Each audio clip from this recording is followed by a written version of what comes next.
સુરતની ઇકોસેલ પોલીસે ઠગ હીરા દલાલની ધરપકડ કરી છે। 13 કરોડથી વધુના હીરા ખરીદી ત્યારબાદ પૈસા ચૂકવ્યા ન હતા અને હીરા લઈ ફરાર થઈ ગયો હતો।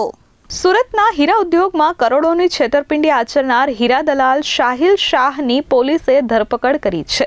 સુરત ઇકોસેલ પોલીસે આરોપીની ધરપકડ કરી છે। આરોપી સાહિલે 13.32 કરોડના હીરા મેળવી પેમેન્ટ નહીં ચૂકવી ઠગાઈ કરી હતી।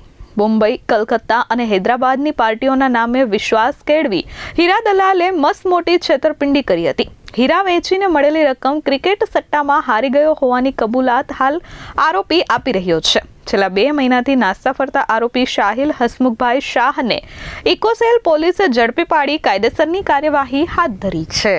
સુરત શહેર પોલીસ ઇકોનોમિક ઓફેન્સીસ વિંગ અલગ અલગ આર્થિક રિલેટેડ જે ગુનાઓ છે એ ગુનાઓની તપાસ કરતી હોય છે। પોલીસ કમિશનર ગેહલોત સાહેબ અને જોઈન્ટ પોલીસ કમિશનર રાઘેન્દ્ર વત્સ સાહેબના માર્ગદર્શન હેઠળ અલગ અલગ આ પ્રકારની જે પણ અરજીઓ ઇકોનોમિક ઓફેન્સ વિંગમાં આવતી હોય છે એની તપાસ કરતા હોઈએ છીએ। એક અરજી અમને અલગ અલગ હીરાના વેપારીઓ પાસેથી જે લોકોની અલગ અલગ ફર્મ્સ છે એવા અલગ અલગ વેપારીઓની અમને અરજી મળેલી હતી।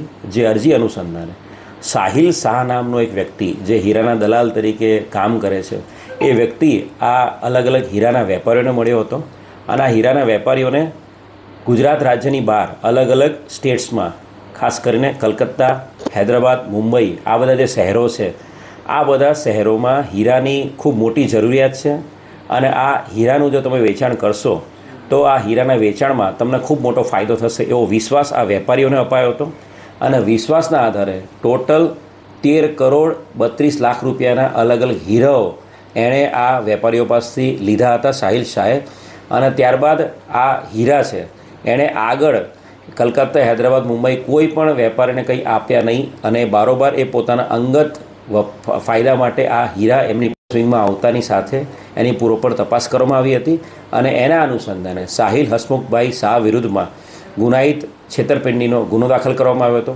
સાહિલ હસમુખભાઈ શાહ ઘણા સમયથી પોતાની ધરપકડ ટાળવા સારું છેલ્લા 2 મહિનાથી નાસ્તો ફરતો હતો અને હવે ધરપકડ કરવામાં આવી છે।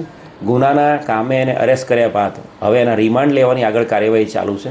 પ્રાથમિક જે પૂછપરછ કરી છે એ પ્રમાણે એની જે બેંકના અકાઉન્ટ્સ છે એના ફેમિલીના બેંક અકાઉન્ટ્સ એ તમામની ડિટેલ્સ ચેક કરવામાં આવી રહી છે અને પ્રાથમિક પૂછપરછમાં એ ક્રિકેટના સટ્ટામાં આ પૈસા હારી ગયો છે એવી ઇન્ફોર્મેશન આપી રહ્યો છે પણ વધુ રિમાન્ડ લઈને એ બાબતે ડિટેલમાં તપાસ હાલ ચાલુ છે। કુલ મળીને 3 જેટલા વેપારીઓ છે એ લોકો પાસેથી અલગ અલગ એક વેપારી પાસેથી 1298 કેરેટના હીરાઓ, એક વેપારી પાસે 177.86 કેરેટના હીરા અને એક વેપારી પાસેથી 1210 કેરેટના હીરા એમ કુલ મળીને 6,50,000, 95,74,000 અને 5,86,000 એમ ટોટલ 13 કરોડ 32 લાખના અલગ અલગ હીરા એણે આ વેપારીઓ પાસેથી લીધા હતા।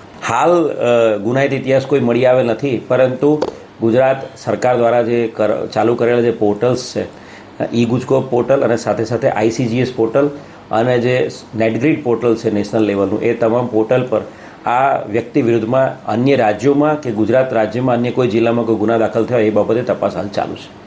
Bureau report H24 news Surat.